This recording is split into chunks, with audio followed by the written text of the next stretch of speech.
Joseph Ortiz is your typical teenager. He loves hanging out with his friends, he works hard to get good grades, and enjoys being active. His favorite sport is swimming. I've been swimming since I was 6 years old. It can be very competitive, and for Joseph, swimming is also one of the only things to help keep him calm and focused. It's where I belong. I don't know, the water just makes me feel at home. You see, when Joseph turned 8, he was diagnosed with Tourette syndrome, a neurological disorder where a person has both motor and vocal tics.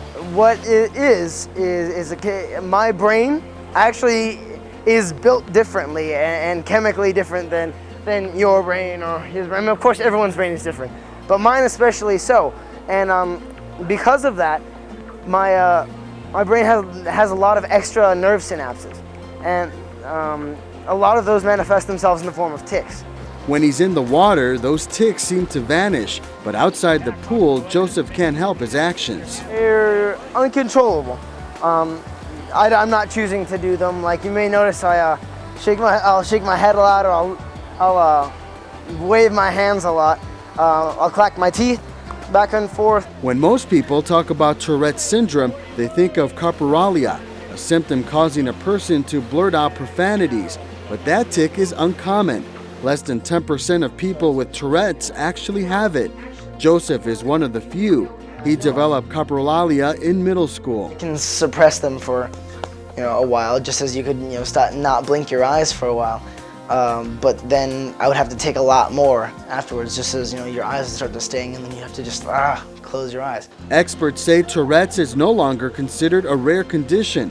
Between 1 and 10 children per 1,000 have Tourette's, and as many as 10 per 1,000 people have tic disorders such as eye blinking, coughing, throat clearing, sniffing, and facial movements. Tourette's has it has its difficulties. It has a lot of strings attached to it. It's really hard. School is really hard. Doing a lot of activities is really hard, especially if you're ticking while you're doing them, but I feel it's made me a better, stronger person as a result. Tourette's has also given Joseph more confidence. He recently became the youth ambassador to the Tourette Syndrome Association, bringing awareness to people throughout southern New Mexico. A lot of part of my job and part of my experience growing up actually has been to deal with people who don't know about Tourette's, because the majority of people know nothing about Tourette syndrome.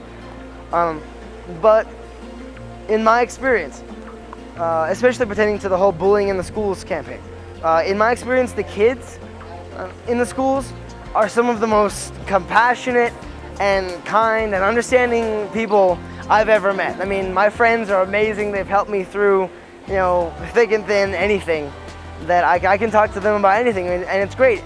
And I feel that they genuinely express interest, like they want to learn, they want to know. Joseph visits organizations and schools who want to learn more about Tourette's. His favorite moments are when those in his class discover many people with Tourette syndrome can accomplish pretty much anything they want. I can drive, I can drive really well. How long have you been driving? I've bend driving since, actually not even that long, like 2 weeks ago, a week. But sometimes the tics will act up and I'll need to pull over maybe and just take a break, have something to drink or something, Joseph is encouraged by all the support and says he's eager to lobby at the state capitol or even in Congress on behalf of the many people living with Tourette syndrome. In the meantime, he plans to continue doing what he loves while inspiring others just like him to be active, whether it's in the community or in sports. Any kid who has Tourette syndrome or ADHD or OCD, any type of disorder that can cause a lot of distraction or cause a lot, definitely be involved in sports. It's wonderful because it helps get all of that energy out. It helps get whatever you need to do out.